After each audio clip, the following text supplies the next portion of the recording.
अस्सलामु अलैकुम रहमतुल्लाहि व बरकातुहू। जानवर को ज़बह करने का तरीक़ा, उसको किस तरीके से लिटाया जाए, छुरी किस तरीके से फेरी जाए, पहले कौन सी दुआ पढ़ें, बाद में कौन सी दुआ पढ़ें, कौन कौन ज़बह कर सकता है और कितना काटना ज़रूरी है, ये सारी की सारी चीज़ें इंशाअल्लाह इस मुख्तसर से वीडियो में आपके सामने हम जिक्र करेंगे। सबसे पहली चीज़ तो ये है कि भाई जानवर जो है उसको भूखा ना रखा जाए, उसको खिला पिला लिया जाए अच्छे से। दूसरी चीज़ ये कि आप जो जिस छुरी से उसको ज़बह कर रहे हैं वो खूब तेज़ हो कि बस आप थोड़ा सा हाथ फेरें और उसकी गर्दन जो है वो ज़बह हो जाए, ठीक। लेकिन वो तेज़ करने में ख्याल रखना है आपको, आप जानवर के सामने ना करें क्योंकि उसको वहशत होगी उससे, ठीक। और शरीयत का मंशा ये है कि तकलीफ़ कम से कम हो, क्योंकि भाई आपको जानवर का इस्तेमाल भी करना है, ठीक। और दूसरा कि अपन को जानवर को ज़्यादा तकलीफ़ भी नहीं देना, तो कम से कम तकलीफ़ हो, इस वजह से छुरी बहुत तेज़ होना चाहिए, ठीक। अब उसके बाद करना क्या है अपन को, एक तो है जानवर आपके एक ही तरफ से, एक छोटा वाला जानवर है उसमें किसी के कोई हिस्से नहीं है। दूसरा वो है कि जो बड़ा जानवर है उसमें 7 हिस्से हैं, तो अब दोनों में हल्का सा फ़र्क है, फ़र्क कोई भी नहीं है कोई ख़ास, लेकिन थोड़ा सा फ़र्क है, उसको हम इंशाअल्लाह दुआएं जब होंगी उसमें हम इंशाअल्लाह ज़िक्र फरमाएंगे।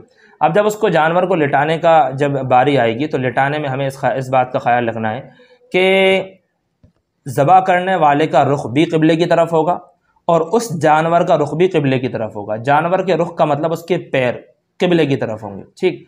और उसकी जो दुम है वो सीधे हाथ की तरफ यानी हय्या अलस सलाह की तरफ, और उसका सर हय्या अलल फलाह की तरफ उल्टे हाथ की तरफ होगा, यानी बिल्कुल उल्टा बाएं करवट पर होगा वो, और उसके पैर सामने, दुम सीधे हाथ की तरफ और पैर सर जो है वो उल्टे हाथ की तरफ होगा। ये तरीक़ा महबूब है, दो वजह से महबूब है। एक तो इस वजह से कि अल्लाह के नबी सल्लल्लाहु अलैहि वसल्लम ने जो आप मेंढा जो ज़बह किया था, आपने इसी तरीके से ज़बह किया था, आपका वही तरीक़ा था बिल्कुल कि इस तरीके से जानवर लेटा हुआ था और आपने अपना घुटना मुबारक उसके शाने पर, उसके कंधे पर रखा था और अपने सीधे हाथ से उस पर छुरी चलाई थी। तो इस तरीके से यही तरीक़ा आपका भी हो। और दूसरी इस वजह से भी महबूब है कि इसमें आसानी होती है। आप खुद सोचो, सीधे हाथ से आपको छुरी चलाना है, अगर आप इस तरफ रुख करोगे उसका तो कौन सा पैर रखोगे और किस तरीके से आप छुरी चलाओगे, चला नहीं पाओगे। तो इसलिए ये तरीका सबसे बेहतर है, इसी तरीके पर अमल करना चाहिए। वैसे अगर खुदा न खास्ता भूल हो जाए, किसी और तरीके पर आपने उसको ज़बह कर दिया तो उससे कुर्बानी पर असर नहीं पड़ेगा, कुर्बानी हलाल हो जाएगी, कुर्बानी सही हो जाएगी, जानवर हलाल हो जाएगा, ठीक। अब जब जानवर को ज़बह कर रहे हैं आप तो उस वक्त में ख्याल रखना क्या है, एक तो दुआएँ हैं, एक है बिस्मिल्लाह अल्लाहु अकबर पढ़ना, इसका हर हाल में पढ़ना फ़र्ज़ है। कोई जानबूझ कर अगर छोड़ देगा अल्लाह का नाम लेना तो उसकी कुर्बानी बिल्कुल हराम हो जाएगी। कुर्बानी ही छोड़ो, जानवर हराम हो जाएगा बिल्कुल अगर किसी ने जानबूझ करके छोड़ दिया। इसलिए ख्याल रखना चाहिए और ख़ुद अपने हाथ से ज़बह करना चाहिए ताकि आपको याद रहे और आपको बिस्मिल्लाह पढ़ना है। कई मरतबा होता क्या, कसाईयों को जहन में ही नहीं होता, या फिर होता भी है तो वो हल्के में लेते हैं, गुटका मुटका खा रहे हैं, अरे क्या बस पढ़ तो रहे हैं दिन भर से। तो आप खुद ज़बह करो, सबसे अफजल और सबसे बेहतर यही है, सवाब इसमें ज़्यादा है। तो अब क्या करना है, आपको बिस्मिल्लाह अल्लाहु अकबर पढ़ना है और उस पर छुरी चलाना है। ये फ़र्ज़ है, ये तो याद होना ही ज़रूरी है, करना ही है आपको। उससे पहले की दुआएं, एक दुआ जो है उससे पहले की है और एक दुआ है कुर्बानी के बाद की। कुर्बानी से पहले की दुआ है इन्नी वज्जहतु वजहिया लिल्लज़ी फ़तरस समावाति वल अर्ज़ हनीफ़न वमा अना मिनल मुश्रिकीन कुल इन्न सलाती व नुसुकी व महयाया व ममाती लिल्लाहि रब्बिल आलमीन ला शरीका लहु व बिज़ालिका उमिरतु व अना अव्वलुल मुस्लिमीन अल्लाहुम्मा लका व मिनका। और अगर ये पूरी दुआ आपको याद ना हो तो सिर्फ इतना पढ़ें, अल्लाहुम्मा लका व मिनका, और बिस्मिल्लाह अल्लाहु अकबर कह करके आपको छुरी चलाना है। छुरी अब जब चलाएं तो ख्याल आपको इस बात का रखना है कि उसकी 4 रगें होती हैं, माहिरीन समझते हैं 4 रगें होती हैं, उन 4 रगों का काटना ज़रूरी है।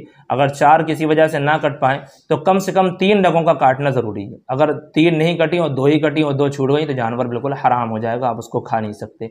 और इसी में फ़ायदा भी है, वो जो गैरों का तरीका है झटका दे देना, एकदम झटके से काटना, ये एकदम पूरी गर्दन अलग कर देना, ये सही नहीं है। जब आप जानवर जब ज़बह कर रहे हो ना तो पूरी गर्दन अलग ना करें, बस वो रगों को काट कर छोड़ दें और उसको ठंडा होने दें, उसको दबाएं मवाई भी नहीं। कई मरतबा क्या होता है, कसाई उसके पेट पर चढ़ जाता है, दबाता नहीं, इससे जानवर को तकलीफ़ होती है। खुद थोड़ा आराम कर लें 2-4 मिनट, खून खुद ब खुद निकल जाएगा, उसकी जान निकल जाएगी, फिर आप आसानी से जो बाकी काम है उसके गोश्त काटना वाटना वगैरह वो आप आसानी से कर सकते हो, ठीक है। तो इसी तरीके से आपको क्या करना है, उसमें झटका भी नहीं देना। झटके की वजह से क्या होता है, खून और रुक जाता है, वो है ना खाल बन जाती है, उसका गोश्त बन जाता है, खून और रुक जाता है, और हम ज़बह करते हैं इस वजह से खून निकल जाए। तो खून रुकने की वजह से कई मरतबा ऐसा हो जाता है कि जानवर हराम तक हो जाता है। इसलिए झटके वाला गोश्त हमारे यहाँ सही नहीं है, गलत है। ये है ज़बह करने का तरीका। आपने जब ज़बह कर लिया तो ज़बह करने के बाद अब दुआ आपको पढ़ना है एक, वो दुआ ये है अल्लाहुम्मा तक़ब्बलहु मिन्नी कमा तक़ब्बलत मिन हबीबिका मुहम्मदिन सल्लल्लाहु अलैहि वसल्लम व खलीलिका इब्राहीम अलैहिस्सलातु वस्सलाम। आप ये दुआ पढ़ें और अगर आप ये उस वक्त है जबकि आप अपनी तरफ से कर रहे हो। अगर आप किसी और की तरफ से कर रहे हो तो मिन्नी की जगह आप मिन के बाद उस शख्स का नाम ले लो। मिसाल के तौर पर किसी शख्स का नाम सलमान है, मैंने अपनी नाम ले लिया, सलमान नाम है।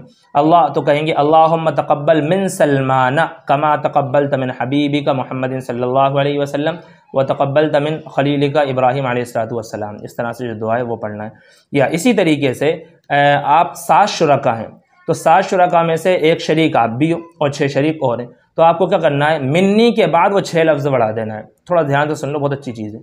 मिन्नी के बाद वो 6 नाम और बढ़ा देना। मिसाल के तौर पर मैं कुछ नाम आपको लेकर के बताता हूँ। अल्लाहुम्मा तक़ब्बल मिन्नी व मिन इब्राहीमा व मिन इस्माईला व मिन अबू बकरिन व उमरा। इस तरीके से आप पूरे 6 नाम जो बाकी हैं वो ले लो। ठीक, इस तरीके से बेहतर है।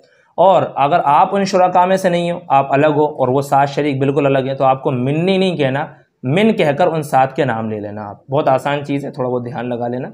मिन्नी का मतलब मेरी तरफ से, और मिन फुला फुला फुला फुला का मतलब उसकी तरफ से, इसकी तरफ से, इसकी तरफ से। लेकिन घबराएं नहीं, अगर आपको ये दुआ याद नहीं है कोई फ़र्क नहीं पड़ता, कोई फ़र्क नहीं पड़ता। आपको ये दुआ याद नहीं है तो आपकी कुर्बानी बिस्मिल्लाह अल्लाहु अकबर से हो गई है।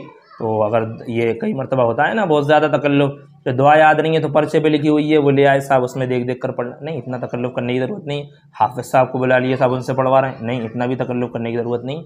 आपका जानवर इस तरीके से ज़बह हो जाएगा। अब रही बात आपके गोश्त की तकसीम की, तो इंशाअल्लाह मैं उसको अगली वीडियो में मैं ज़िक्र फरमाऊँगा। और कोई और सवाल हो तो आप कमेंट कर सकते हैं।